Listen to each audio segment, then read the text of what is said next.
Hi everyone. ఇక్కడ నేనైతే evening snacks అయితే చేస్తున్నాను. ఇదేంటో చూసేయండి. ఇక్కడ నేనైతే కొంచెం బియ్యపిండి అండ్ శనగపిండి యాడ్ చేసుకున్నాను. ఆనియన్, జీరా, తోటకూర ఆకు, 2 మిర్చి వేసి పిండి అంతా మిక్స్ చేశాను.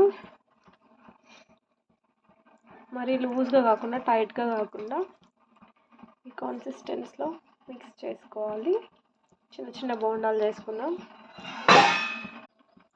ఈవినింగ్ స్నాక్స్కి మా అత్త ఎంత బాగుండు అని అంటుందని చెప్పి నేనైతే ఇలా చేస్తున్నాను.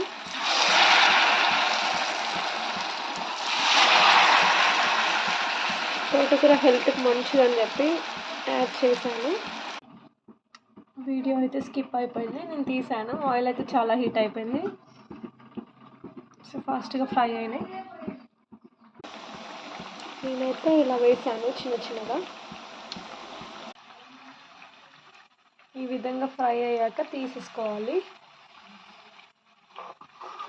సేమ్ బై ది వే నేనైతే ఇక్కడ శనగపిండి తోటకూర చేస్తున్నా. శనగపిండిలో డిప్ చేసి తోటకూర ఆకుని చూసేయండి. సో బై ది వే ఇది కూడా వేసుకుందాం, తోటకూర పకోడీ. షర్ట్ మారుతున్నాయి. మా సార్ ఉంటే వీడియో తీసేవారు, బట్ నేనే కాబట్టి కొంచెం కష్టం అవుతుంది. ఈ విధంగా ఫ్రై చేసుకోవాలి.